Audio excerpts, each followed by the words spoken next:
A Tale of Two Cities by Charles Dickens.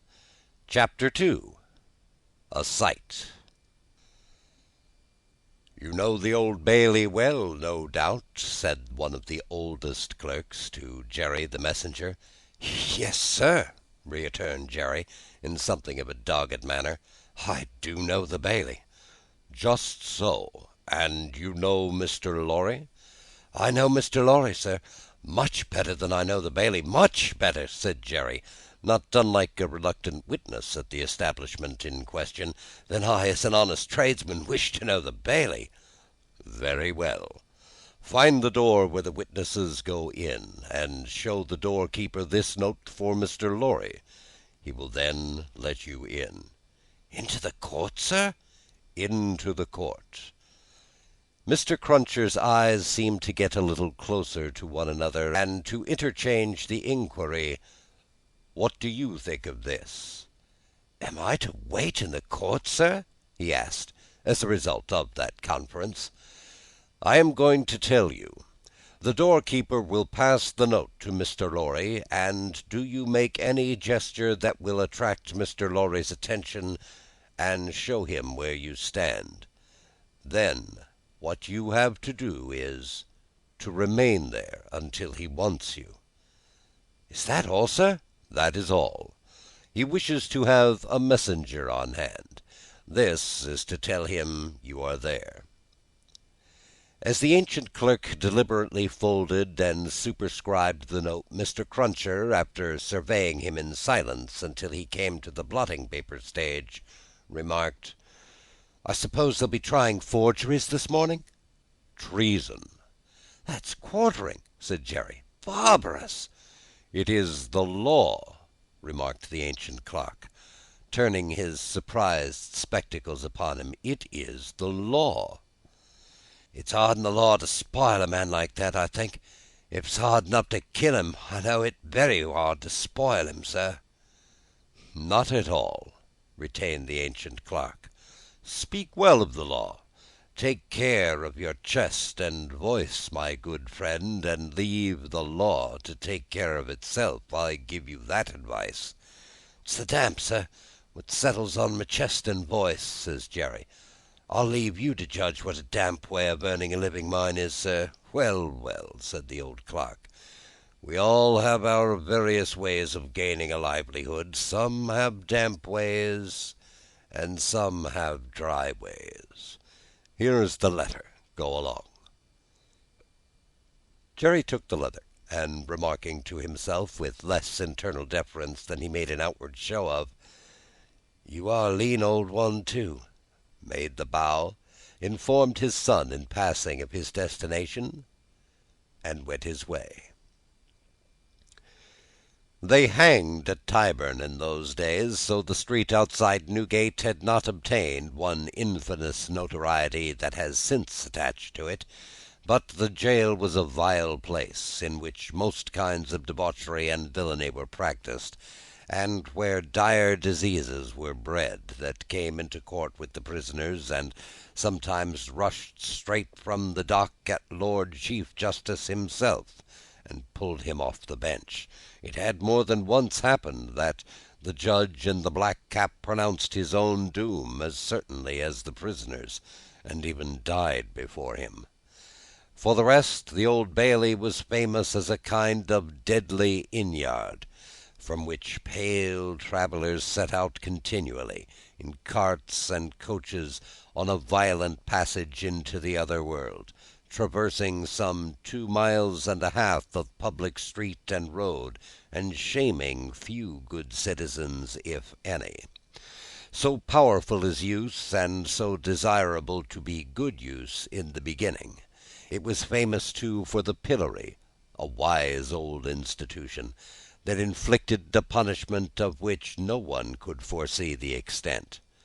Also for the whipping post, another dear old institution, very humanizing and softening to behold in action. Also for extensive transactions in blood money, another fragment of ancestral wisdom, systematically leading to the most frightful mercenary crimes that could be committed under heaven. Another The Old Bailey, at that date, was a choice illustration of the precept, "Whatever is right," an aphorism that would be as final as it was lazy, did not include the troublesome consequence that nothing that ever was wrong. Making his way through the tainted crowd dispersed up and down this hideous sense of action with the skill of a man accustomed to making his way quietly, the messenger found out the door that he sought and handed in his letter through a trap in it. For people then paid to see the play at the Old Bailey, just as they paid to see the play in Bedlam, only the former entertainment was much the dearer. Therefore all the Old Bailey doors were well guarded, except, indeed, the social doors by which the criminals got there, and those were always left wide open. After some delay and demur, the door grudgingly turned on its hinges a very little way, and allowed Mr. Jerry Cruncher to squeeze himself into court. "What's on?" he asked in a whisper of the man he found himself next to. "Nothing yet." "What's coming on?" "The treason case." "The quartering one, eh?" "Ah!" returned the man with relish. "He'll be drawn on a hurdle to be half hanged. Then he'll be taken down and sliced before his own face. Then his inside'll be taken out and burnt while he looks on. Then his head'll be chopped off, and he'll be cut into quarters. That's the sentence." "If he's found guilty, you mean to say?" Jerry added by way of proviso. "Oh, they'll find him guilty," said the other. "Don't you be afraid of that." Mr. Cruncher's attention was here diverted to the doorkeeper, whom he saw making his way to Mr. Lorry with the note in his hand. Mr. Lorry sat at a table among the gentlemen in wigs. Not far from a wigged gentleman, the prisoner's counsel, who had a great bundle of papers before him, was nearly opposite another wigged gentleman with his hands in his pockets, whose whole attention, when Mr. Cruncher looked at him, then or afterwards, seemed to be concentrated on the ceiling of the court. After some gruff coughing and rubbing of his chin, and signing with his hand, Jerry attracted the notice of Mr. Lorry, who had stood up to look for him, and who quietly nodded and sat down again.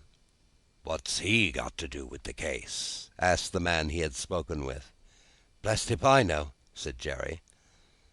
"And what have you got to do with it, then, if a person may inquire?" "Blest if I know that either," said Jerry. The entrance of the judge and consequent great stir and settling down in the court stopped the dialogue. Presently the dock became the central point of interest. Two jailers who had been standing there went out, and the prisoner was brought in and put to the bar. Everybody present, except the one wigged gentleman who looked at the ceiling, stared at him. All the human breath in the place rolled at him like a sea, or a wind, or a fire. Eager faces strained round the pillars and corners to get a sight of him. Spectators in back rows stood up, not to miss a hair of him. People on the floor of the court laid their hands on the shoulders of the people before them, to help themselves, at anybody's cost, to view of him. Stood a tiptoe, got upon ledges, stood upon next to nothing, to see every inch of him. Conspicuous among these latter, like an animated bit of the spiked wall of Newgate, Jerry stood, aiming at the prisoner the beery breath of a whet he had taken as he came along, and discharging it to mingle with the waves of the other beer, and gin, and tea, and coffee, and what not, that flowed at him, and had already broke upon the great windows behind him in an impure mist and rain. The object of all this staring and blaring was a young man of about 25, well grown and well looking, with a sunburnt cheek and a dark eye. His condition was that of a young gentleman. He was plainly dressed in black or very dark grey, and his hair, which was long and dark, was gathered in a ribbon at the back of his neck, more to be out of his way than for ornament. As an emotion of the mind will express itself through any covering of the body, so the paleness which his situation engendered came through the brown upon his cheek, showing the soul to be stronger than the sun. He was otherwise quite self-possessed, bowed to the judge, and stood quiet. The sort of interest which this man was stared and breathed at was not the sort that elevated humanity. Had he stood in peril of a less horrible sentence, there had been a chance of any one of its savage details being spared. By just so much he would have lost in his fascination. The form that was to be doomed to be so shamefully mangled was the sight. The immortal creature that was to be so butchered and torn asunder yielded the sensation. Whatever gloss the various spectators put upon the interest, according to their several arts and powers of self-deceit, the interest was, at the root of it, ogreish. "Silence in the court! Charles Darnay had yesterday pleaded not guilty to an indictment denouncing him," with infinite jingle and jangle, "for that he was a false traitor to our serene, illustrious, excellent, and so forth prince, our lord the king, by reason of his having, on divers occasions, and by divers means and ways, assisted Louis, the French king, in his wars against our said serene, illustrious, excellent, and so forth. That is to say, by coming and going between the dominions of our said serene, illustrious, excellent, and so forth, and those of the said French Louis, and wickedly, falsely, traitorously, and otherwise evil adverbiously revealing to the said French Louis what forces our said serene, illustrious, excellent, and so forth had in preparation to send to Canada and North America." This much Jerry, with his head becoming more and more spiky as the law terms bristled it, made out with huge satisfaction, and so arrived circuitously at the understanding that the aforesaid, and over again aforesaid, Charles Darnay stood there before him upon his trial, that the jury was swearing in, and that Mr. Attorney General was making ready to speak. The accused, who was, and who knew he was, being mentally hanged, beheaded, and quartered by everybody there, neither flinched from the situation, nor assumed any theatrical air in it. He was quiet and attentive, watched the opening proceedings with a grave interest, and stood with his hands resting on the slab of wood before him, so composedly that they had not displaced a leaf of the herbs with which it was strewn. The court was all bestrewn with herbs and sprinkled with vinegar, as a precaution against jail air and jail fever. Over the prisoner's head there was a mirror to throw the light down upon him. Crowds of the wicked and the wretched had been reflected in it, and had passed from its surface and this earth's altogether. Haunted in a most ghastly manner that abominable place would have been, if the glass could ever have rendered back its reflections, as the ocean is one day to give up its dead. Some passing thought of the infamy and disgrace for which it had been reserved may have struck the prisoner's mind. Be that as it may, a change in his position making him conscious of a bar of light across his face, he looked up, and when he saw the glass his face flushed, and his right hand pushed the herbs away. It happened that the action turned his face to that side of the court which was on his left. About on a level with his eyes there sat, in that corner of the judge's bench, two persons, upon whom his look immediately rested, so immediately and with so much changing of his aspect, that all the eyes that were turned upon him turned to them. The spectators saw in the two figures a young lady of little more than 20, and a gentleman who was evidently her father, a man of very remarkable appearance in respect of the absolute whiteness of his hair, and a certain indescribable intensity of face, not of an active kind, but pondering and self-communing. When this expression was upon him, he looked as if he were old, but when it was stirred and broken up, as it was now, in a moment, on his speaking to his daughter, he became a handsome man, not past the prime of life. His daughter had one of her hands drawn through his arm, and she sat by him, and the other pressed upon it. She had drawn close to him in her dread of the scene, and in her pity for the prisoner. Her forehead had been strikingly expressive of an engrossing terror and compassion that saw nothing but the peril of the accused.